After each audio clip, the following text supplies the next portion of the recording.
바람을 정복한 인류. 삼각도체 혁명. 인류 문명의 역사에서 특정 발명품들은 단순한 기술적 진보를 넘어 세계를 완전히 바꿔놓았습니다.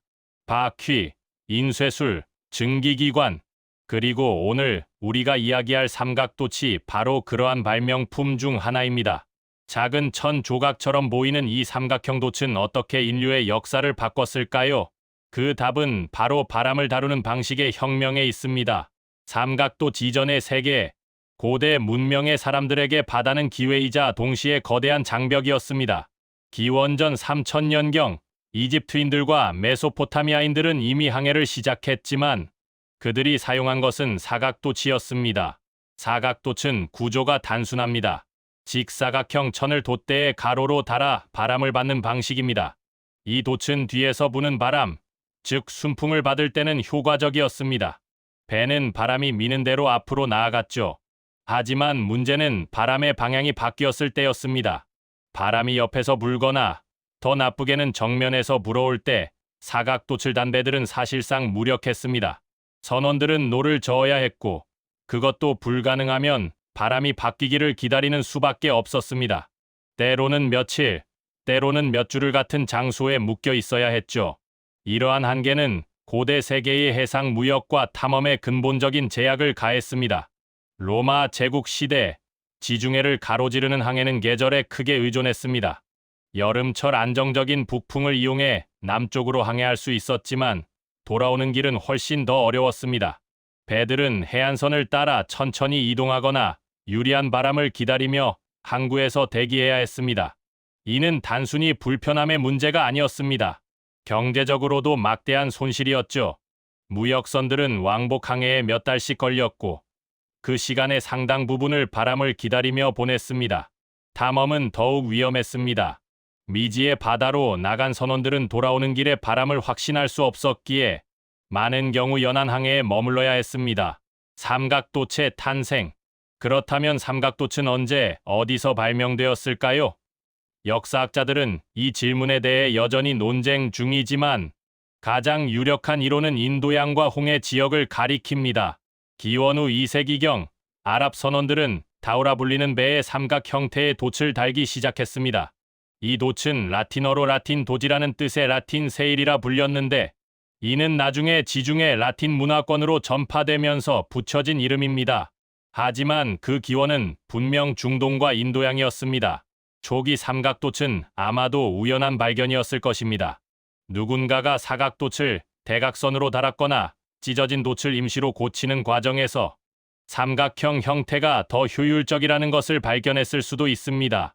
어쨌든 이 발견은 곧 항해술의 혁명으로 이어졌습니다. 7세기에서 9세기 사이 아랍 상인들은 삼각돛을 장착한 배로 동아프리카에서 인도, 심지어 중국까지 항해했습니다. 계절풍을 이용하되 삼각돛 덕분에 더 이상 바람의 노예가 아니었죠. 그들은 바람의 방향에 맞춰 돛의 각도를 조절하며 원하는 방향으로 항해할 수 있었습니다. 9세기경 삼각돛은 지중해로 전파되었습니다. 처음에는 아랍 선박들과의 접촉을 통해 나중에는 십자군 전쟁 시기 동방과의 교류가 활발해지면서 유럽 선원들도 이 기술을 받아들이기 시작했습니다. 특히 지중해의 해상 공화국들인 베네치아, 제노바, 피사 같은 도시들이 적극적으로 삼각돛을 채택했습니다. 삼각돛의 작동 원리. 그렇다면 삼각돛은 어떻게 역풍을 거슬러 항해를 가능하게 할까요? 이를 이해하려면 먼저 바람과 돛의 상호작용을 이해해야 합니다. 사각돛의 경우 바람은 단순히 돛을 밀어냅니다. 바람의 운동 에너지가 돛에 전달되고 돛은 그 힘을 배에 전달합니다. 이는 직관적이지만 바람이 뒤에서 불 때만 효과적입니다. 삼각돛은 완전히 다른 원리로 작동합니다. 핵심은 양력입니다. 비행기 날개가 공기의 흐름을 이용해 위로 뜨는 것처럼 삼각돛은 바람의 흐름을 이용해 배를 앞으로 나아가게 합니다. 좀 더 자세히 살펴볼까요? 삼각돛은 돛대에 비스듬히 달려 있고 선원들은 돛의 각도를 자유롭게 조절할 수 있습니다.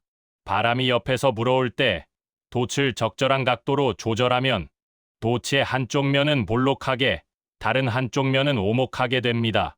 바람이 돛에 부딪히면 공기는 도체 양쪽으로 나뉘어 흐릅니다. 볼록한 쪽을 지나는 공기는 더 먼 거리를 이동해야 하므로 속도가 빨라집니다. 베르누이의 원리에 따르면 유체의 속도가 빠를수록 압력은 낮아집니다. 따라서 도체 볼록한 쪽은 압력이 낮고 오목한 쪽은 압력이 높아집니다. 이 압력 차이가 돛을 볼록한 쪽으로 끌어당기는 힘, 즉 양력을 만들어냅니다. 이 힘은 도체 수직으로 작용하는데 돛이 비스듬하므로 이 힘도 비스듬한 방향을 가집니다. 이 힘을 분해하면 배를 앞으로 밀어내는 성분과 옆으로 미는 성분으로 나뉩니다. 옆으로 미는 힘은 배의 용골, 즉 배 밑바닥에 돌출된 부분이 저항합니다.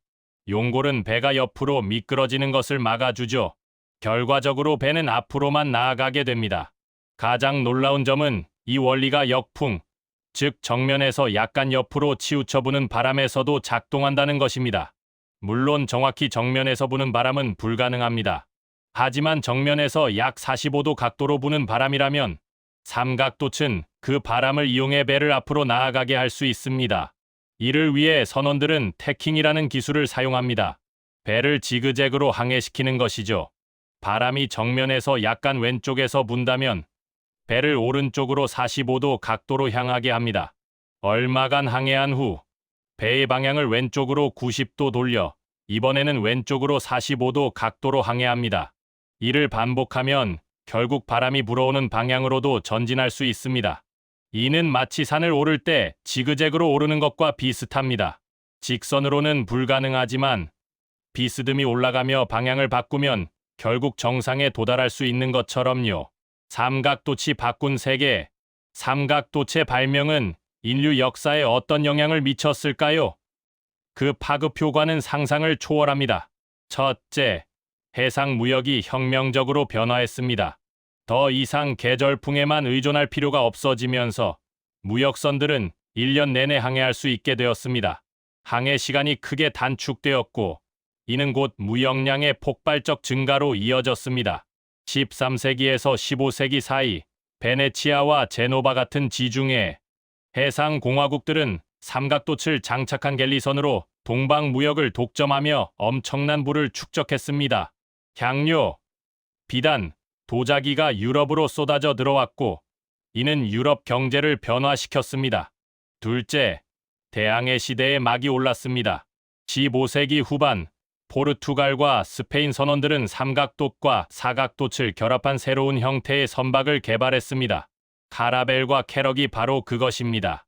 이 배들은 여러 개의 돛대의 삼각돛과 사각돛을 조합해 달았습니다. 순풍일 때는 사각돛으로 속도를 내고 역풍이나 측풍일 때는 삼각돛으로 기동성을 확보했죠. 이러한 하이브리드 설계는 대양 항해를 가능하게 만들었습니다. 1488년 바르톨로메우 디아스는 아프리카 남단 희망봉을 돌아 인도양에 도달했습니다. 1492년 크리스토퍼 콜럼버스는 대서양을 건너 아메리카 대륙에 도착했습니다. 1498년 바스코 다 가마는 아프리카를 돌아 인도에 도달하는 항로를 개척했습니다. 1522년 마젤란의 원정대는 최초로 세계 일주를 완성했습니다. 이 모든 위협은 삼각돛 없이는 불가능했을 것입니다. 대서양의 변덕스러운 바람, 인도양의 계절풍, 태평양의 광활함, 이 모든 도전을 극복할 수 있었던 것은 바람의 방향에 관계없이 항해할 수 있는 능력 덕분이었습니다. 셋째, 세계가 연결되기 시작했습니다. 대항해 시대는 단순히 지리적 발견의 시대가 아니었습니다. 그것은 인류 문명이 진정으로 전 지구적 규모로 상호작용하기 시작한 시대였습니다. 유럽, 아시아, 아프리카, 아메리카가 해상 무역로로 연결되었습니다. 상품뿐만 아니라 아이디어, 기술, 문화도 교환되었습니다. 물론 이 과정은 식민주의와 착취라는 어두운 측면도 가지고 있었지만 부인할 수 없는 사실은 삼각돛이 세계화의 시작을 가능하게 했다는 것입니다. 넷째, 과학과 기술이 발전했습니다. 장거리 항해는 더 정확한 항법 기술을 요구했습니다. 6분의 크로노미터, 정밀한 해도가 개발되었습니다. 천문학이 발전했고 지구의 모양과 크기에 대한 이해가 깊어졌습니다. 또한 조선술도 비약적으로 발전했습니다. 더 크고, 더 빠르고, 더 안전한 선박을 만들기 위한 경쟁이 벌어졌고, 이는 재료과학, 역학, 유체역학의 발전으로 이어졌습니다. 삼각도체, 유산. 오늘날 우리는 증기선과 모터를 장착한 선박의 시대에 살고 있습니다. 그렇다면 삼각도체는 과거의 유물일 뿐일까요?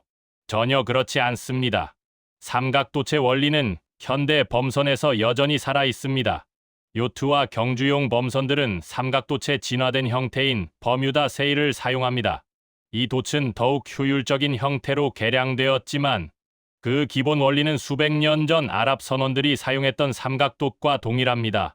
더 나아가 삼각도체 원리는 풍력 발전에도 응용되고 있습니다. 풍력 터빈의 날개는 본질적으로 회전하는 삼각돛입니다.